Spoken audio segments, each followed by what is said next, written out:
अब हम question number 3 का 5th लेंगे। अ फ्रैक्शन बिकम्स 9/11, यानी एक फ्रैक्शन है। फ्रैक्शन किसको कहते हैं? जो P/Q के फॉर्म में लिखी हो।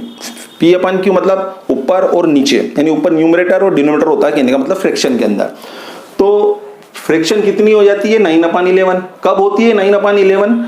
If 2 is added to both the numerator and the denominator. यानी कि हमने जो हमारी अभी एक्चुअल में फ्रैक्शन है उसके अंदर अगर हम 2 ऐड कर देंगे न्यूमरेटर में भी और 2 डिनोमिनेटर में भी, 2 डिनोमिनेटर में भी अगर ऐड कर देंगे तो उस समय हमारी फ्रैक्शन कितनी हो जाएगी? 9/11। ओके, फिर नेक्स्ट कंडीशन दे रखी है, एक और कंडीशन। ये इफ आया मतलब ये कंडीशन है 3 इज एडेड टू बोथ, यानी फिर यहाँ पे आप 3 ऐड करना हमको, तो 3 ऐड करेंगे तो अब क्या बोल रहा है वो कि न्यूमरेटर और डिनोमिनेटर में अगर 3 ऐड कर दिया जाए तो यही फ्रैक्शन अब कितनी होगी? 5/6। ओके, अब आगे बोला उसने फाइंड द फ्रैक्शन, फ्रैक्शन निकालना है। तो फ्रैक्शन निकालना है, तो जब भी फ्रैक्शन निकालना हो तो हमको न्यूमरेटर और डिनोमिनेटर एक्स और वाई मानना होंगे, एज्यूम करना होंगे मतलब। तो हम एज्यूम कर लेते हैं यहां पर। सबसे पहले हम यहां लिखेंगे let the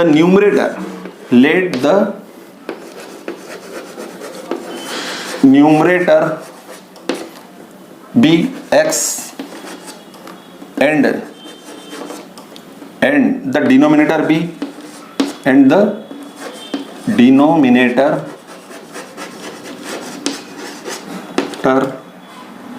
b y। Okay, numerator यानी फ्रैक्शन का हमने न्यूमरेटर x माना और फ्रैक्शन का डिनोमिनेटर y माना। तो देयरफॉर हमारी फ्रैक्शन क्या होगी जो हमसे पूछा है? तो therefore fraction equal to numerator upon denominator होता है, तो न्यूमरेटर को हमने x माना तो x लिख दो और डिनोमिनेटर को हमने y माना तो यहाँ y लिख देते हैं। तो हमारी ये फ्रैक्शन हो गई x और y, यानी ये एक्चुअल में भी यार कोई ना कोई x की वैल्यू होगी और y की वैल्यू होगी। अब इसमें अगर बोल रहा है ये इस फ्रैक्शन के अंदर अगर हम 2 ऐड कर दें, यानी x में भी 2 ऐड कर दें और y में भी 2 ऐड कर दें, तो हमारी फ्रैक्शन कितनी हो जाएगी? 9/11 हो जाएगी। तो अकॉर्डिंग टू क्वेश्चन करते हैं अब इसके अंदर, अकॉर्डिंग टू क्वेश्चन। अब अकॉर्डिंग टू क्वेश्चन में क्या है कि यहां पर जो हमारी ओल्ड फ्रैक्शन है वो तो आप लिख दो ऐसी एज इट इज लिख दो x/y। ओके, अब इसमें 2 प्लस कर दो। उसने बोला दोनों में प्लस करना है। एग्जाम में हो सकता है कि वो न्यूमरेटर में 2 प्लस करने का बोले, डिनोमिनेटर में मना करे, या डिनोमिनेटर में बोले कि 2 प्लस कर दो, न्यूमरेटर के बारे में साइलेंट रहे क्वेश्चन में।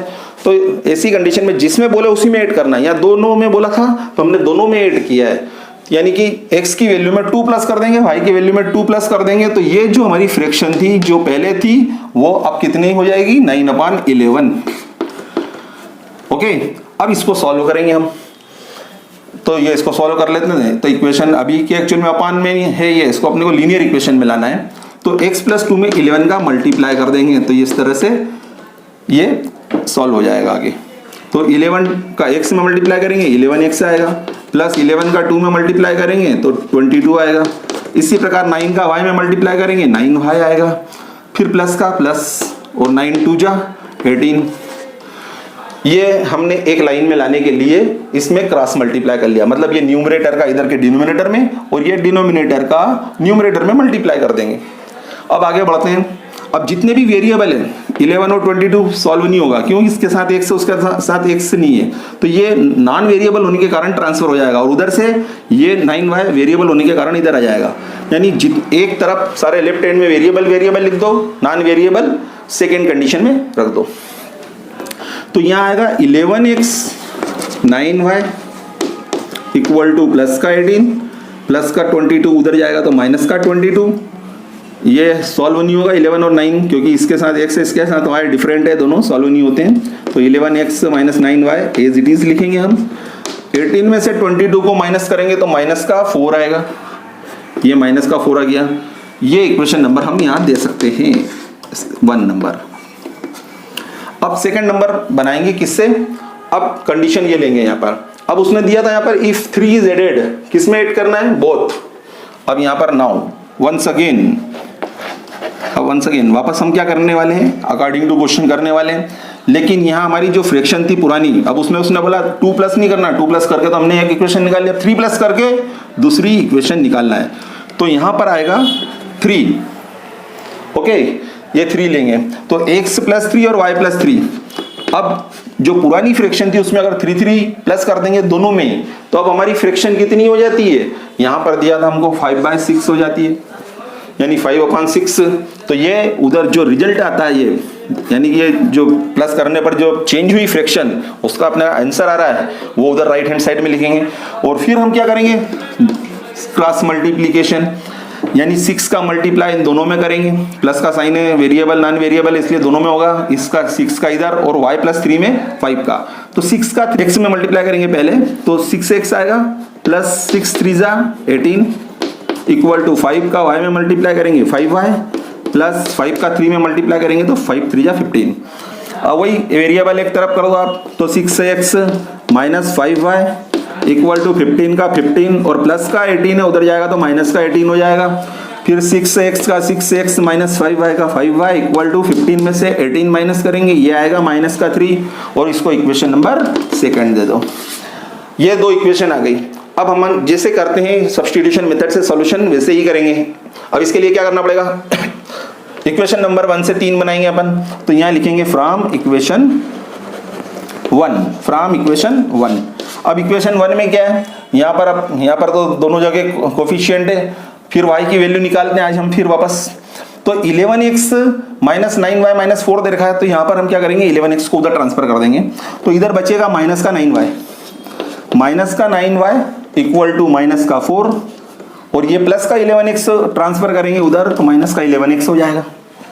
अब यहाँ पर y की वैल्यू निकालना हमको, तो ये माइनस का 9 जो है ये इनटू में है, वेरिएबल नॉन वेरिएबल के बीच में, तो ये माइनस 9 इधर जाएगा, तो यहाँ पर क्या कर देंगे हम, अपान में लिखेंगे इसको। यहाँ पर एक और स्टेप कर देते हैं, क्योंकि ये माइनस का साइन नीचे आ रहा, तो ऊपर माइनस का साइन कॉमन ले लेंगे, तो माइनस से माइनस एलिमिनेट हो जाएंगे। तो माइनस का साइन कॉमन लूंगा, अब कॉमन लेने के बाद में क्या करूंगा, ब्रैकेट में दोनों पॉजिटिव में लिख दूंगा मैं, तो ये प्लस का 4 हो जाएगा और प्लस का 11x हो जाएगा और अपान में आ जाएगा यहाँ पर माइनस का 9 और ये माइनस से माइनस कैंसिल हो जाएगा, तो आप अपनी y की वैल्यू आएगी 4 प्लस 11x अपान 9। ओके, ये इक्वेशन नंबर हमारी 3 आ गई। फिर वापस मैं हमेशा बोलता हूँ, ये एक्चुअल में 3 नंबर की इक्वेशन नहीं, तो y की वैल्यू नहीं आई, क्योंकि y अभी भी इंतजार कर रहा है कि x आए, x की वैल्यू आए, और x की जैसी वैल्यू आएगी वैसे ही y बोलेगा, मैं भी आंसर दे देता हूँ। ओके, तो हम आगे यहाँ पर करते हैं इसको सेकेंड हाफ, बोर्ड का जो सेकेंड हाफ है उसमें हम क्वेश्चन करेंगे। अब ये जो y की वैल्यू आई है, इसको हम कहाँ ट्रांसफर करेंगे, इक्वेशन नंबर 2 में। तो यहाँ पे लिख देते हैं putting the value of y, putting the value of y in equation 2।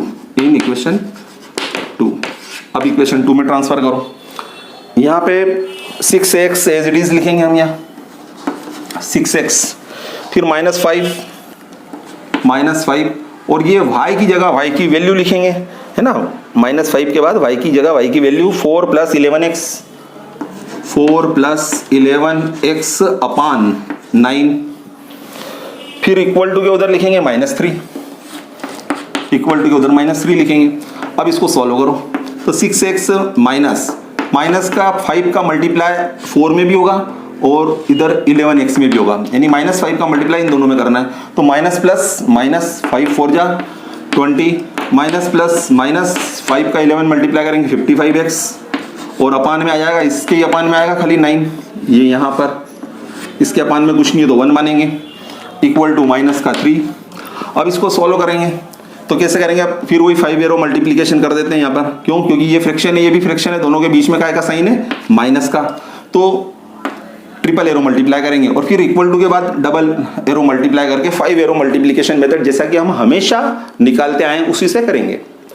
तो 9 का मल्टीप्लाई 6 में करेंगे 54x आ जाएगा।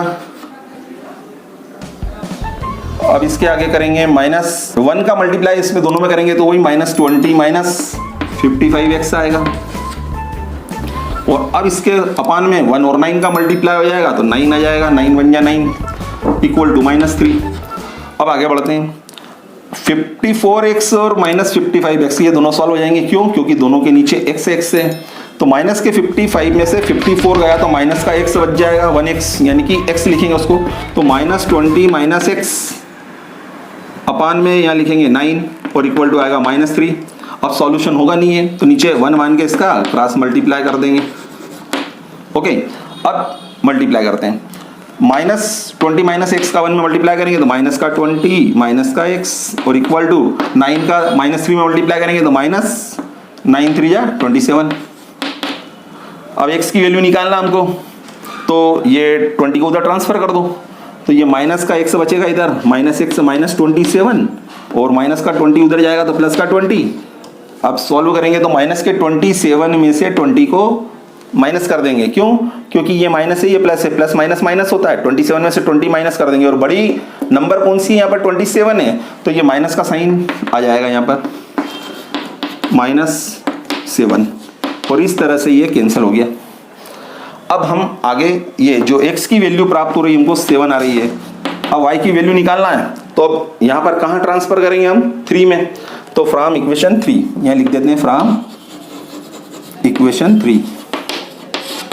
इक्वेशन 3 में डायरेक्ट वैल्यू पुटअप कर देता हूँ मैं x की, तो ये आ जाएगा y इक्वल टू 4 + 11 और x की जगह x की वैल्यू पुटअप कर देते हैं सीधे 7 और अपान में आ जाएगा यहाँ पर 9, y इक्वल टू, अब यहाँ पर आएगा 4 + 11 7 जा 77 अपान 9, अब 77 और 4 को प्लस कर देंगे 81 आ जाएगा, तो y इक्वल टू, इसको मैं इधर कर देता हूँ 81, y equal to 81 divided by 9, 9 1 जा 9, 9 9 जा 81, यानी y की वैल्यू कितनी प्राप्त हुई मेरे को 9।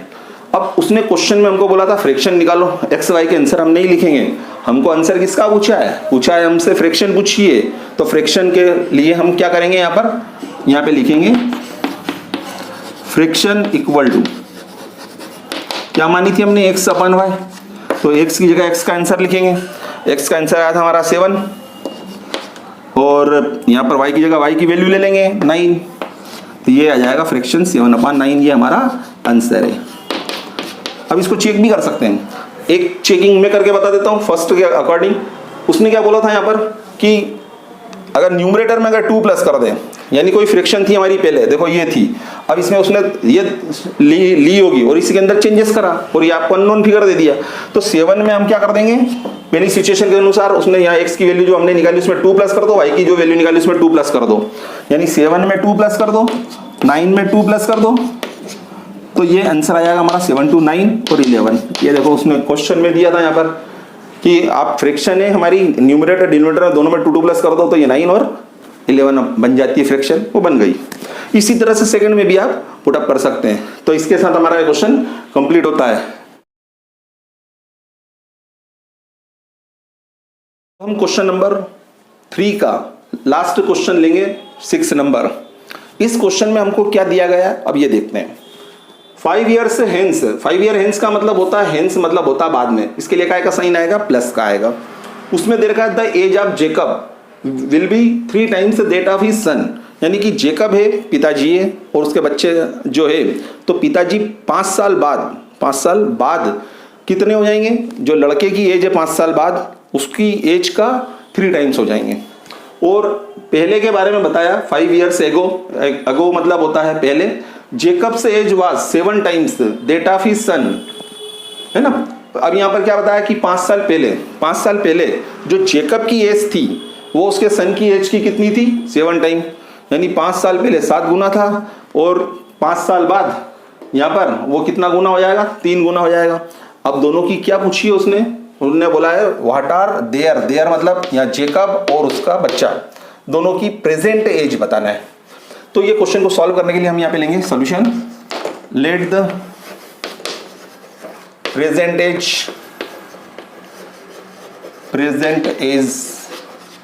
Of Jacob be x years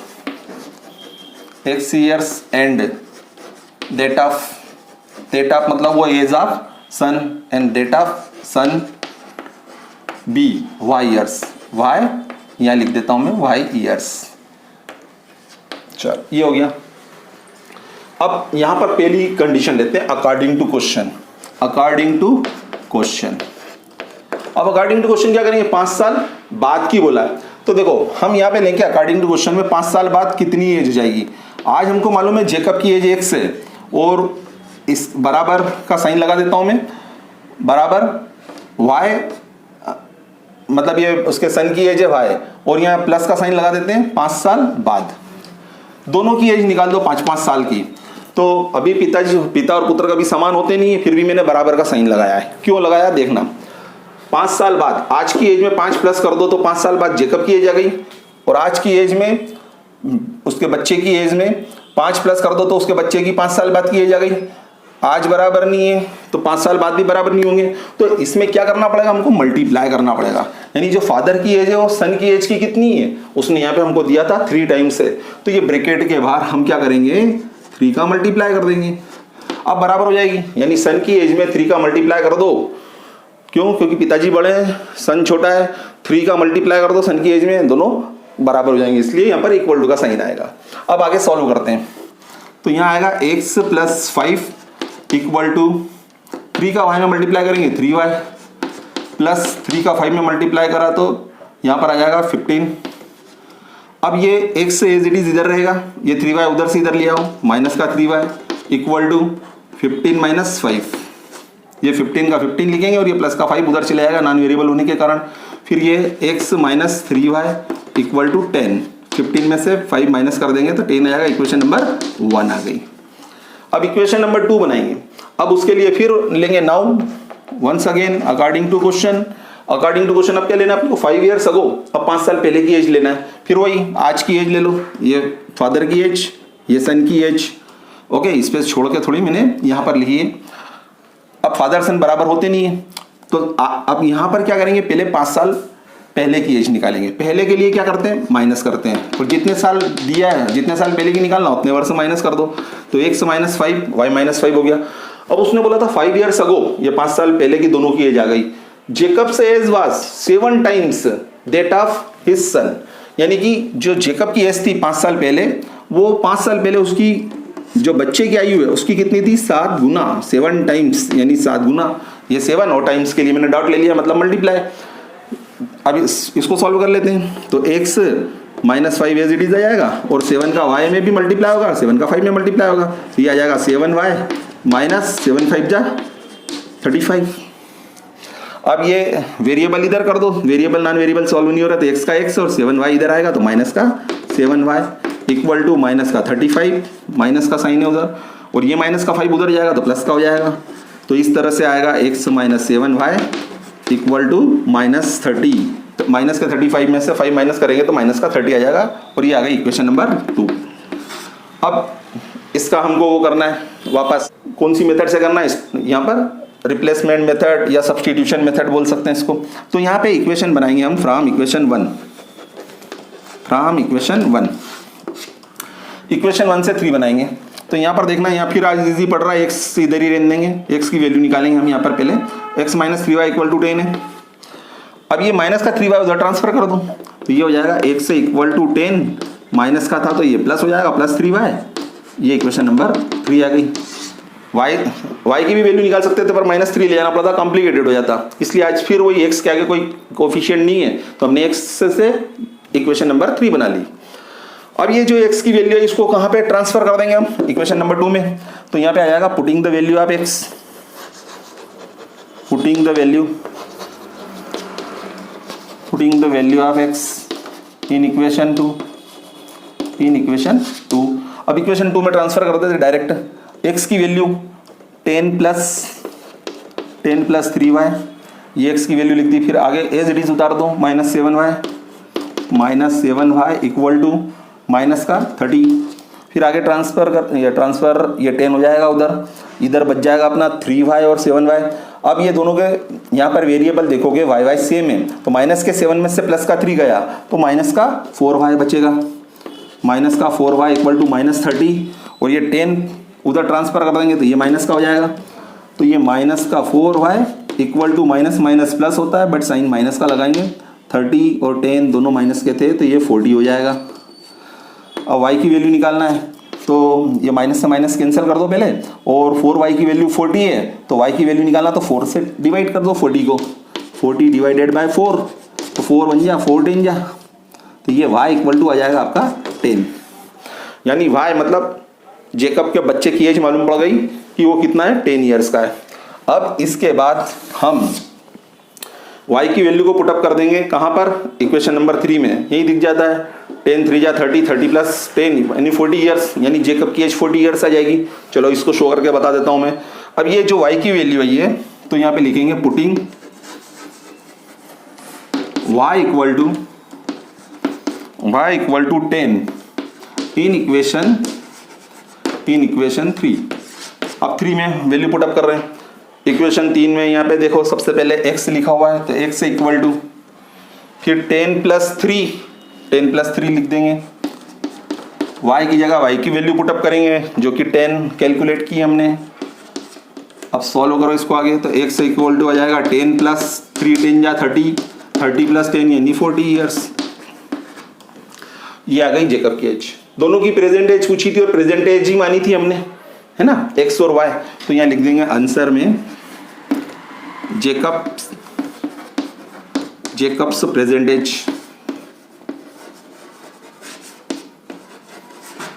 equal to 40, YRS years का शॉर्ट फॉर्म लिख देता हूँ 40 ईयर्स, और जेकब्स सन प्रेजेंट एज ये लिख देते हैं 10 ईयर्स YRS।